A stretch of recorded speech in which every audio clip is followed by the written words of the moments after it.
Well, welcome to Markers and Milestones, where my co-host Amanda Kleist and I welcome people to discuss options beyond traditional college for those of us who are graduating children from high school, and even for older folks. And so this evening, Amanda is actually in the UK, so she won't be able to be on, and I'm in Alberta and Banff, enjoying the mountains with my daughter-in-law, Emma Bortons.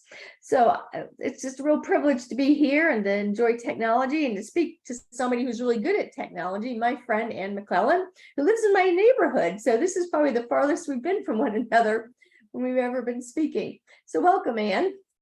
Thank you, Leigh. Thanks for having me. Let me tell you more about Anne. I'm going to read her bio for you. So Anne McClelland is the president of AMM Services, LLC, providing business consulting services to technology companies that seek to improve their partner ecosystem engagement in order to grow revenue and profit for their software as service vendor offerings. During Anne's career as a global technology partner and channels executive, Anne has advised and built new partner organizations from the ground up, driven revenue from new partner communities, and launched programs, technology marketplaces, and tools to support those partner efforts. She has worked in partnership leadership roles for TSIA, Blue Prism, Cisco, Red Hat, Microsoft, and IBM. But why I invited Anne, one of the many reasons, is that she graduated from Grove City College with a bachelor's in music degree, and in 2008 was awarded the Jack Kennedy Memorial Alumni Achievement Award in the field of business. Anne has been serving on the Grove City College Board of Trustees since 2014 on the executive committee, as chair of the Library and Technology Committee, and as well as on the Development Committee and Admissions and Student Affairs Committee. I mentioned earlier that Anne lives near me. She and her husband just moved recently to Pinehurst in North Carolina. They have two adult children. Kirsten is a counselor of women and children at the Owen Center, a Christian counseling center in Auburn, Alabama. Beautiful girl. I've met her a couple of times. And their son, Zach, is a missionary in Pittsburgh, Pennsylvania. I skipped a line. He's married to a woman named Courtney. He's very nice. They have a son named Caleb. And they work downtown Pittsburgh at the Urban Impact Foundation, teaching inner city youth about the Lord Jesus Christ while growing their skills in the performing arts. So Anne, you're really quite accomplished, and that was why I wanted people to hear from you. You've had a varied life as far as your skills are concerned, and we're always talking about various markers and milestones. So after we go through some questions that we've been talking about related to your bio, I'd like you to kind of end with what really made it so that if any person of any age is trying to develop markers and milestones, what can they do that is beyond just kind of the average thing people think of? Like, you've done a lot to develop your career, and I think a lot of people just think you show up for work. So anything you can help us know about with career development would be really helpful for the families listening. So can you go ahead and tell us about your education in New York City? Yeah, I'm happy to do that. And thanks for, I realized that bio was a little long, so my apologies there. But as you mentioned, Leigh, in the bio, my undergraduate degree was music, but I actually work in the tech field. So a little bit of interesting history there. But as my parents moved around a lot when I was growing up. And so my grammar school education consisted of public schools, Catholic schools, but all different schools. So I got a little bit of tastes of all of those kinds of schools wherever we went. And then we finally settled down when I was in middle school, and I went to I would call it a classical secular school. And there we all had to take Latin. So I took 3 years of Latin in my 7th, 8th, and 9th grade, and then 3 years of French as well. And then honors English, math, and science courses. And that education was a really great set of building blocks for me in my growth. And that kind of allowed me to jettison into honors classes in high school. And then from there, my teachers at high school expected that I would go into a typical, large secular university, and they had all kinds of ideas of recommendations for me. But in ninth grade, I became a Christian, and I really wanted to go to a Christian college. I was interested in making sure that I really understood this new faith that I had found, and I wanted to just get kind of entrenched in it, go somewhere where I could meet a lot of other Christians and really learn more. So our family had limited means, but I really wanted to go to a school that was known for its academic rigor. And that's when I found Grove City College. So Grove City not only has a broad swath of majors, which was interesting to me because I really didn't know what I wanted to be when I grew up. And I know a lot of students that are going through high school feel that way. They might have interests and different hobbies that they enjoy, but they really don't understand at all what it is they want to do from a career perspective. And I really didn't know either. But Grove City, the nice thing about it, it's got a core curriculum, and all of us took science core. We all had Bible. In fact, in the Bible core, I didn't even own a Bible coming out of the Catholic Church and becoming a new Christian in high school. I didn't even own a Bible. So I had to buy a Bible as one of my first textbooks at Grove City College. We all had to take Western Civ. We had a really nice set of core classes, no matter whether you were a liberal arts major, taking a history or political science kind of set of courses, or you were an engineer, or whether you're a fine arts major, and they still have that core curriculum today. But it allowed all of us to get a really solid liberal arts background from a standpoint of our degrees, no matter what our major was. And yeah, go ahead. Yep. Question about that. Yeah. When you were taking the core curriculum as a student, did you and the other students recognize that that was different? Or were you so young that you didn't really know what you were getting? That's a good question. I personally loved it because of the perspective that I didn't really know what I wanted to major in. And I came in undecided and changed my major 5 times while I was there. So from my perspective, it was a blessing to go through all these, like a smorgasbord of courses, to really think about where I wanted to focus. Probably for the engineering majors, because they have the most difficult major at Grove City College. It is so intense and so difficult that they may have been a little annoyed by the core curriculum because they were very focused on the engineering degrees that they're working on. And again, it's very, very rigorous. So it's a good question. Personally, I loved it. I didn't complain. There were probably students who did, but it's a really good question. I think, I know of other students who do that, who take kind of a broad set of classes their first year of college. And I've heard really good things about the students who do. Yeah, because we're similar in age. And I know that about the time I was entering college, the idea of a liberal arts education was scoffed at as though it was very useful. And so that's one thing I really admired about you, and even Grove City sticking to their guns and saying, no, a liberal arts core matters for everybody. So I don't even know if I knew what a liberal arts education was at that point. And I wonder how many young people do. But I think thanks to classical K-12 schools, a lot more students are aware if they attend one that it's something different that they're doing. Yes. And you were saying that the middle high school years that you went to, where you had that Latin and French, they weren't necessarily calling themselves classical or Christian schools. They just still happened to have an older core. Yes, and it definitely was a very rigorous core.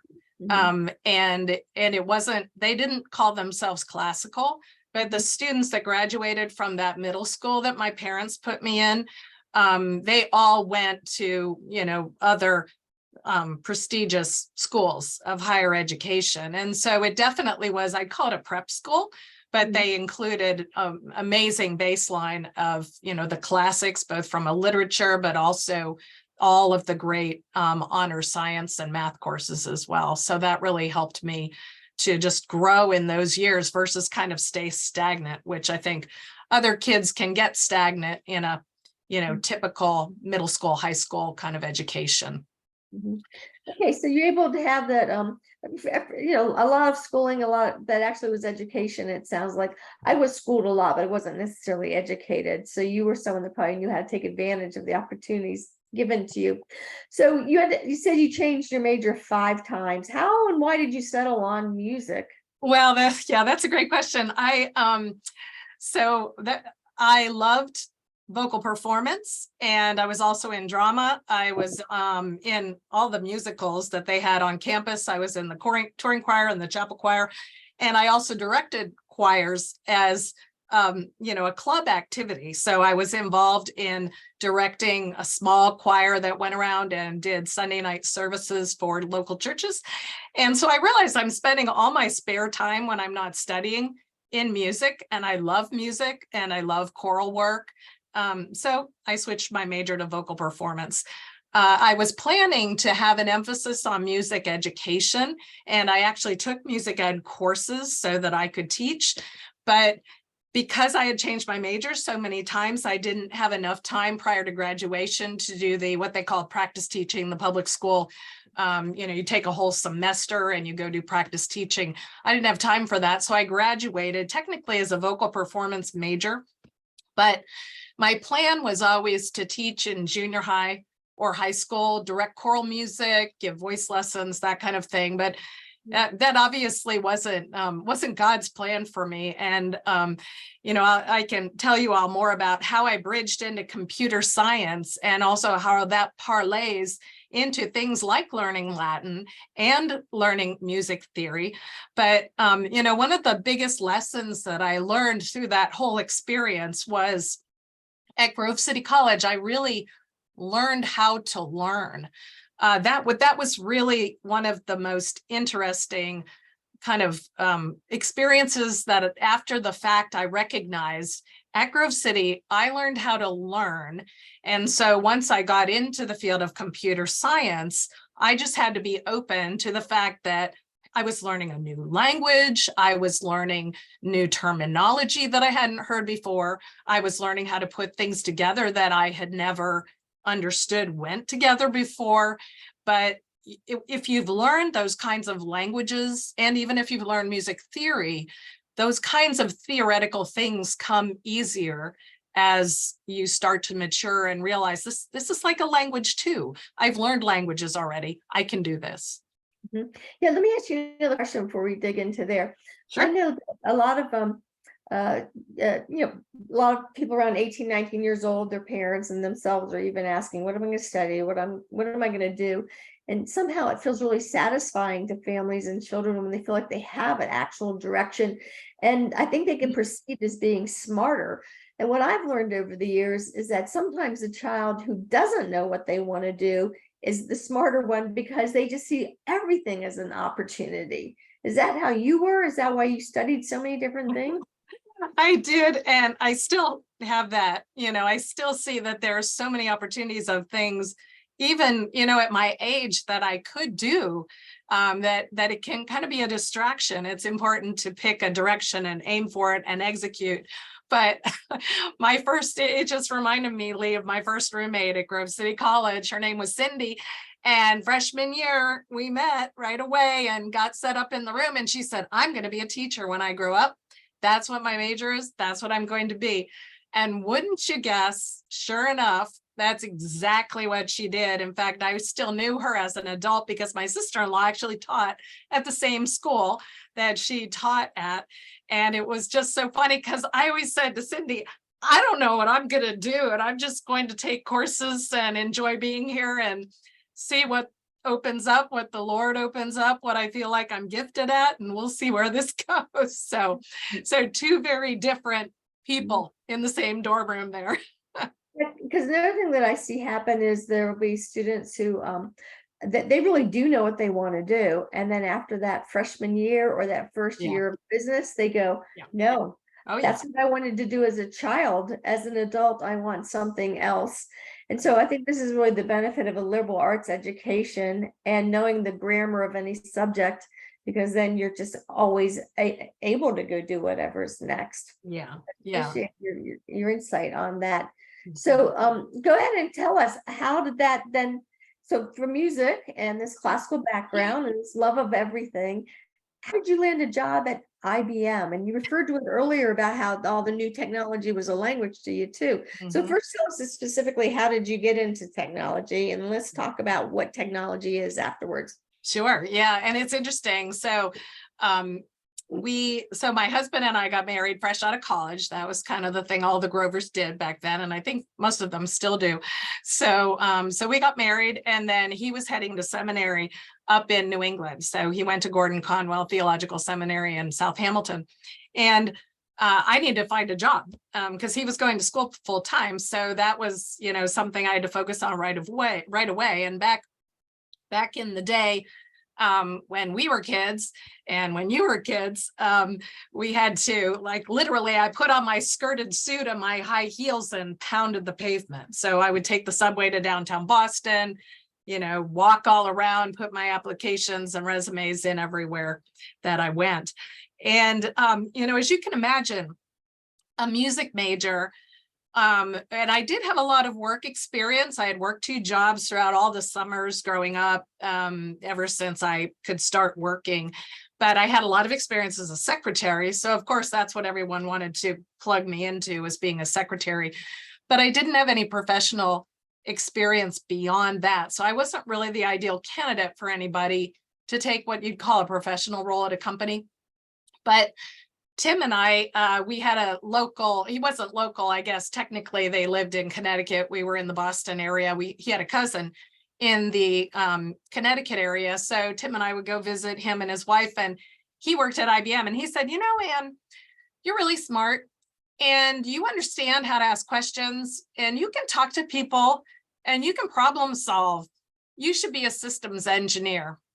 And I just thought, what are you, nuts? What are you talking about? What's a systems engineer? I don't know what that means. And he said, no. You should be a systems engineer. And so he said, I know somebody at IBM in Boston. I'm going to put a call into them. You should go see them and you should get a job there.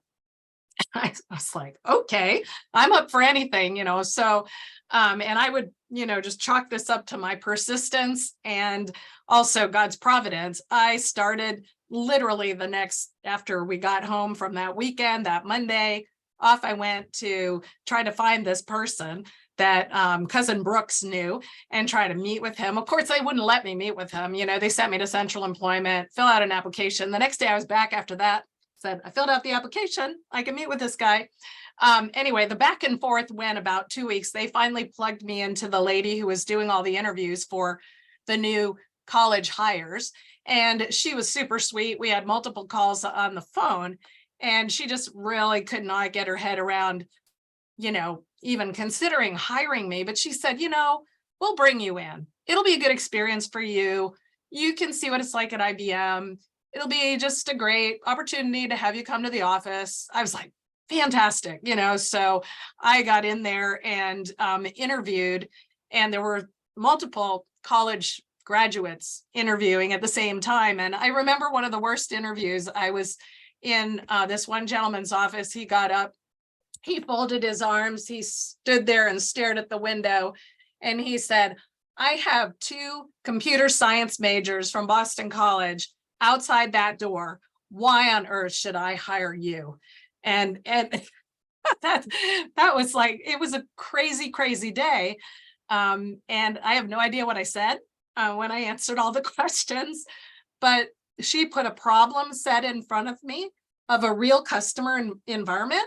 And she asked me how I would solve it. And I knew how to ask questions. I told her exactly what I would do. I didn't have to know anything about computers to help problem solve the customer's dilemma. And so I got hired.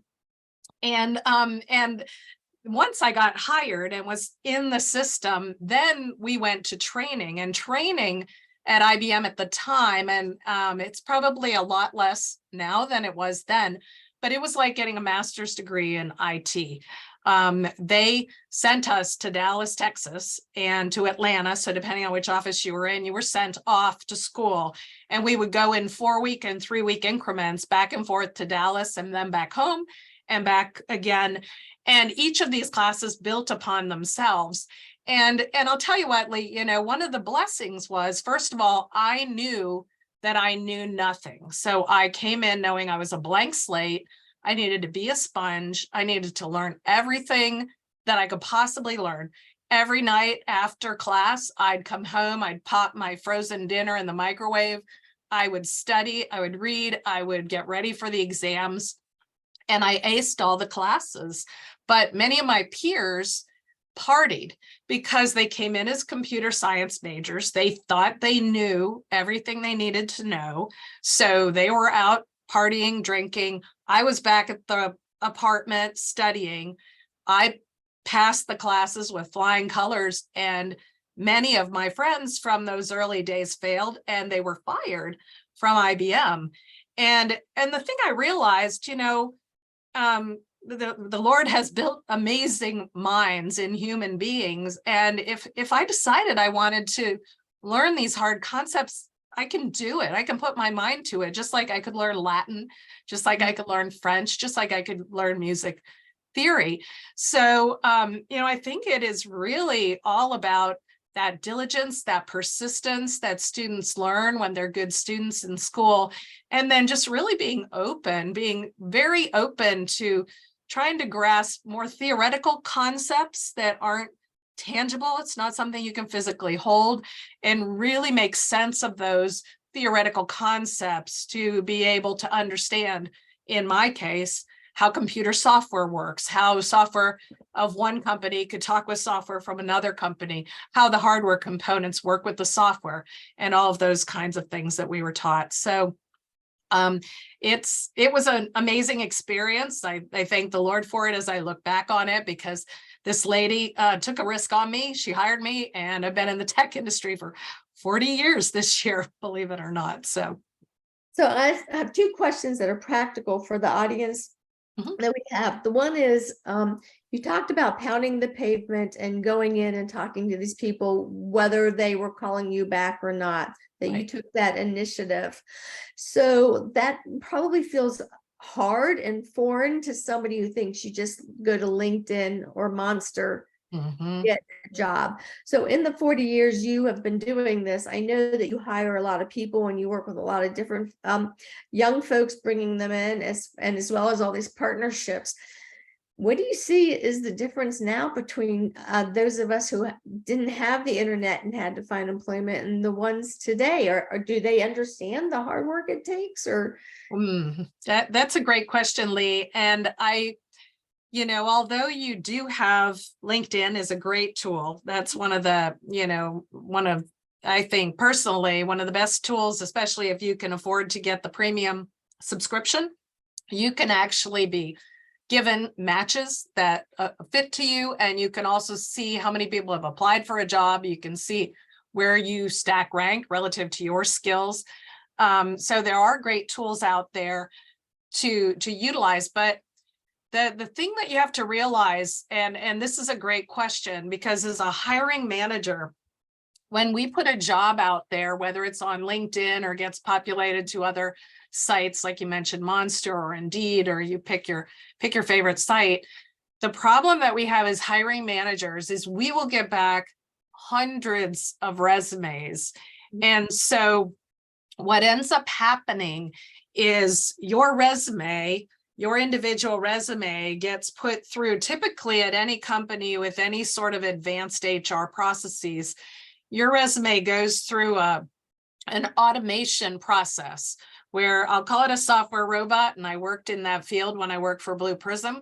Will basically take each resume and match which resumes actually fulfill the skills needs, the requirements that we have for this job.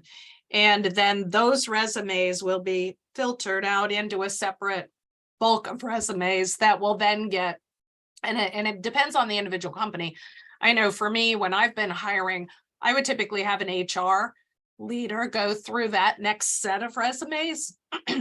Excuse me. So the software would do the first cut, and then that batch would go to a human who would be in HR, who would know a little bit more about some of the things I was looking for and could do another cut.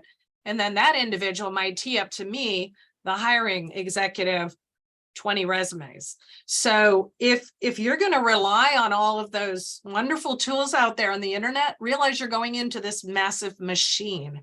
And to, I think the point you were sort of inferring, Leigh, by asking the question, it's very easy to get lost in the sauce. So there are a lot of things you can do as a young person to not get lost in the sauce. First of all, it's really important that you build out, and I recommend, you should really spend some time to really understand where your strengths are, and then look at what kinds of jobs are best suited to leverage your strengths. And there are a lot of great tools out there, a couple of them that I've used, but there may be even, ones online that I'm not familiar with, but the Strength Finders series. So it's a book, Now Discover Your Strengths, was sort of the first book in the series. And now there's Strength Finders 2.0, and there might be a 3.0 by now, who knows? But those are really good books. And they will allow you to go online and to actually take some tests and really understand your strengths. And then once you get those strengths mapped, you can map them to the potential jobs that are out there that are suited to people with the strengths that you have, because each of us are different. And I've taken that particular test probably 3 times over my career. And based upon what you're doing or have done, those strengths actually evolve and change. And you might grow new strengths, and other things might be lesser of a strength over time because you do less of it. But that's just an example of one. What Color Is Your Parachute has been updated fairly regularly. It was around when we were young people, but they've still kept it up to date. I think they've got an app for it actually out on the iStore, the Apple App Store, and they may have it on the Google Store. But there are different tools that can help you map your strengths to the types of jobs that you'd be really good at. And then what I'd recommend people do, update your resume and create a couple different versions of it. So for example, my daughter is a counselor, Leigh mentioned that, but she also was a teacher in the past, and she's also worked as an office manager. So she had 3 different resumes, and I helped her hone her resume for each of those 3 different kinds of jobs, 3 different kinds of roles, and make sure you've got a concrete objective that is matched to that job. That's not sort of generic, but it's specific. And then bullet point out your skills.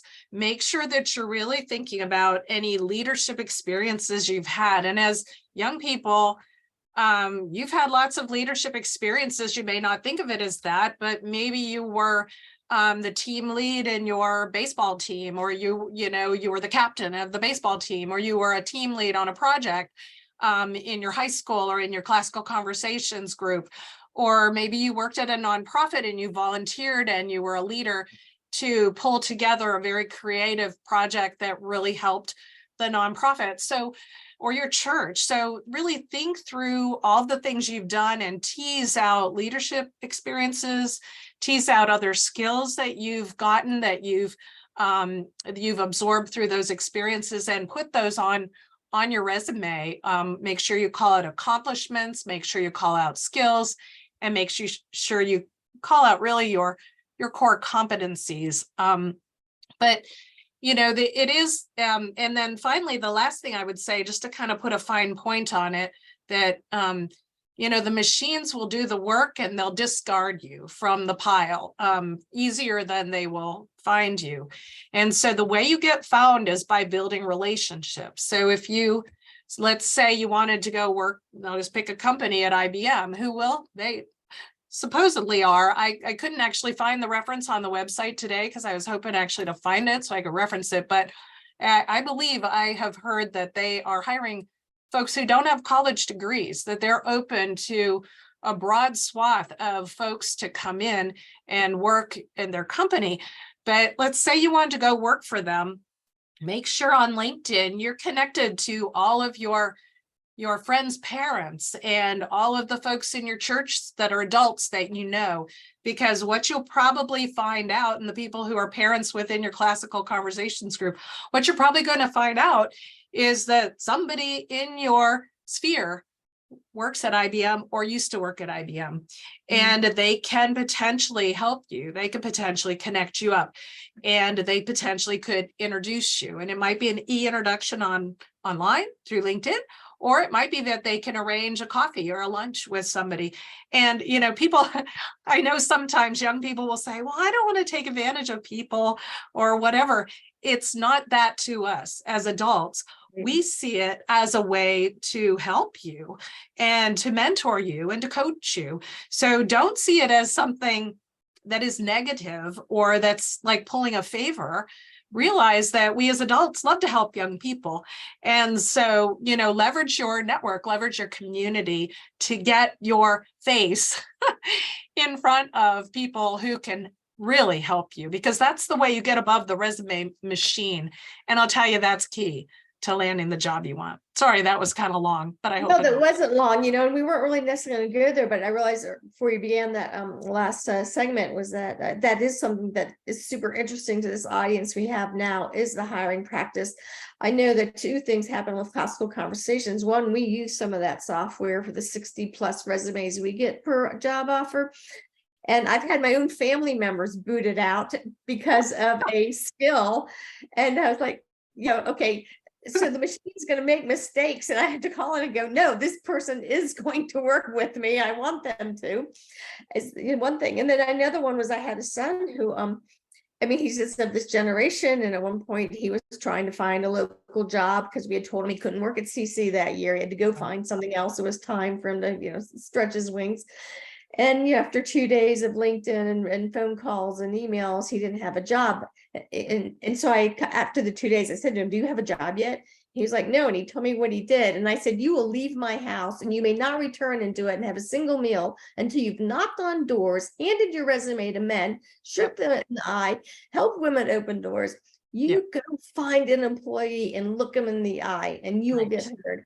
He came back that evening with a high commission job that he loved that whole summer. Exactly. And so I think how many of these young people just don't understand that if a young person looks us in the eye, we are just immediately impressed, because we don't find a lot who do that anymore. Yes. And that can communicate well. These students that you're talking about know how to communicate. They can put together full sentences. Even at Grove City College, we bring in students, and we had to hire a whole bank of writing professors because we had to have a first year writing course, because kids are coming out of the public high schools. They can't write. And so your kids, they know how to write, they know how to sell, talk about selling technology. They could probably watch a few YouTube videos, go down the street to a technology company and tell them the sales pitch that they would use if they were trying to sell their product and impress somebody right away. So I think that's a really good, I don't even know what word to say, like an assignment to give our young folks, is pretend you are being hired to sell this product versus another product and see what kind of pitches they could write. That's a really great idea, Anne. And then for that child or that young person who's listening and doesn't seem to be able to find a job, maybe that's a good exercise to do in the next 24 hours, is to write a couple of pitches related to the business industries you're interested in. Mm-hmm. Yeah. Let me make one other point on that, if I may. The other thing they have access to that I think a lot of even adults don't take advantage of is because you have access to the internet. If you're going to go have an interview with a company, research them, watch their sales pitches, go out and read their annual report, look at their financials, learn who's running the company, try to read their marketing messaging on the website. There's so much material that the students can consume that's out there for the taking. And what always amazes me is how many people come unprepared to interviews, and they haven't even looked at the products that we're selling to understand the context in which they would be doing their job. It's a simple thing, but it's actually a differentiator if the students take the time to do that. Good. Okay, so let's talk about technology and education for a moment. Specifically, you referred to earlier, and I want to talk more about this. So a lot of people ask me, why do we study Latin as classicalists? And I, depending on the situation, I'll often say, so you can become a better computer programmer. Like, they don't make that connection. Could you make that for us as somebody who's proficient in technology companies and what they're looking for? Sure. Yeah. And just a little caveat before I do, One thing you mentioned earlier about liberal arts and really appreciating liberal arts degrees. There actually, I can't remember if this was 5 years ago or 6 years ago, there was a thread going around the entrepreneur world, the Silicon Valley folks, where some of the major venture capitalists were basically saying that they want to hire only liberal arts majors because liberal arts majors are not trained to do a job. Liberal arts majors open their minds and think differently than the folks that are trained to do a job. Mm-hmm. And so I know that's a little bit of a sideline, but to your point and your question on learning languages, learning Latin, even learning music theory, those kinds of experiences and the way your brain has to process as you're really thinking through how, whether it's how to understand, let's say I'm given an assignment in my music theory class to actually write a piece of music and it's played for me. And so I hear it, but then I'm supposed to actually document the notes as I hear them and the timing. And as I do that, I have to understand the methodology under it. It's very much symbolic from a standpoint of what you're writing down, but you have to interpret that in the lens that you can really understand. When I think about learning about computers and computer programming, it's very much like learning a language or learning music theory.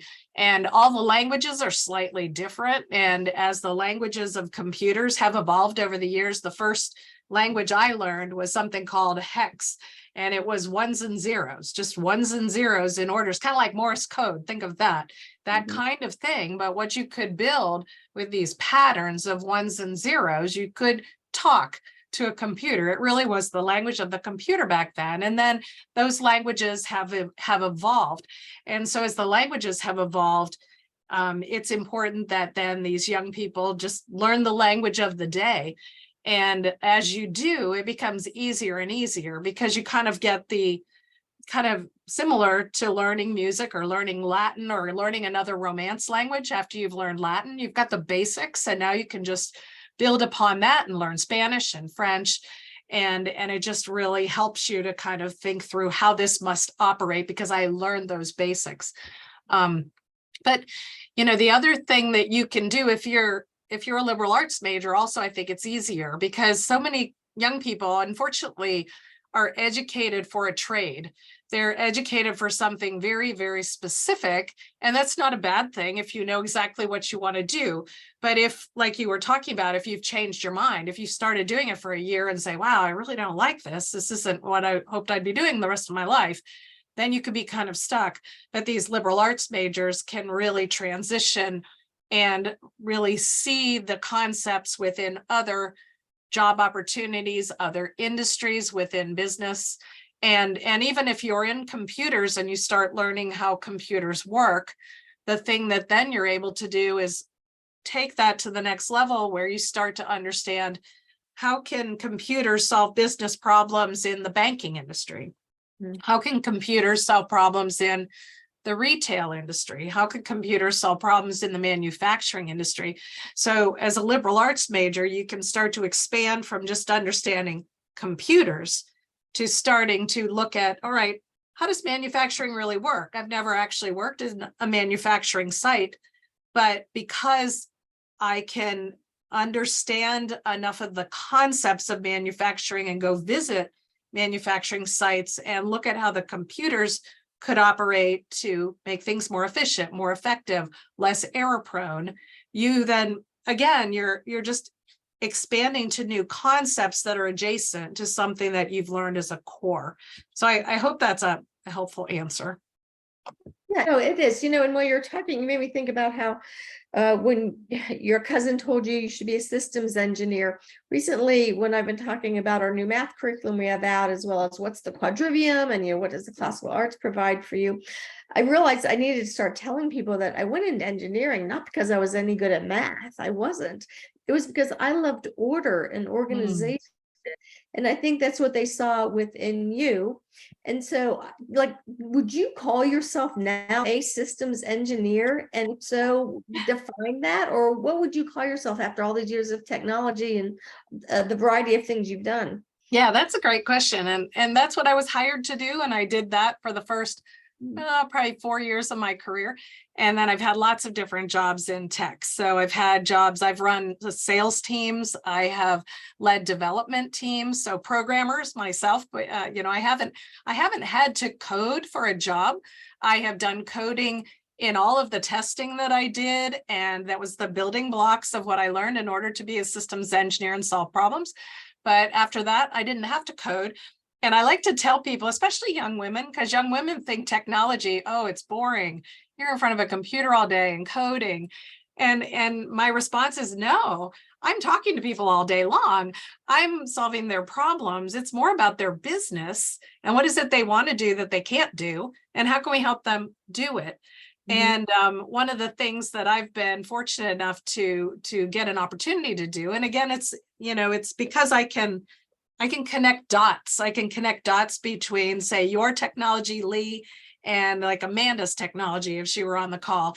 And I could explain to the two of you how, if you all work together instead of separately, you'd actually build something more helpful to more customers than what you're doing today separately. And that's what I do today. So the work that I do and the work that I train others to do is around building business to business partnerships. And I'll bring together two companies. Usually one of the companies is the company I work for, although now I'm in the business of bringing together two companies that I don't work for. But I would bring together my own company and executives from my own company with another company that they haven't even thought about working with, and explain to them both why I think if we put the technology together, you smart people who do all the development, you figure out exactly how to do that. But if you brought these two amazing software offerings together, the customers would get all this incredible value that they don't have today. And then we could actually go to new customers because you've built something even more valuable than we had before separately. And oh, by the way, we could take this new thing and sell it to all of our existing customers. So we'll get that incremental revenue as well. So as you start to bring together everything you've learned, whether it's the math that allows you to think about revenue, because I spend a lot of time talking to customers about how to grow your revenue and your profit. So that's a math problem. And then I'll spend a lot of my energy just really helping people understand, well, how do you listen to really what customers are asking for versus what you want them to ask for? So that's really having empathy and really getting in someone else's shoes and really listening and trying to translate that maybe they have a business problem in their industry, say in retail, but the guy who's going to actually do the programming doesn't really understand what they're saying. So a lot of work that I do will also be translating what they're saying in their business context to a developer to help them really understand, well, you actually could build this, and this is architecturally what it needs to look like. I can't code it for you, but you know how to do that. But architecturally, this is where the hooks need to be.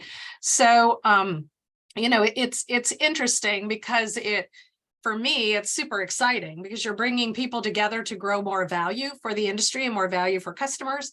And so I would consider myself, just to answer your question, bottom line, I'm a partnership executive today.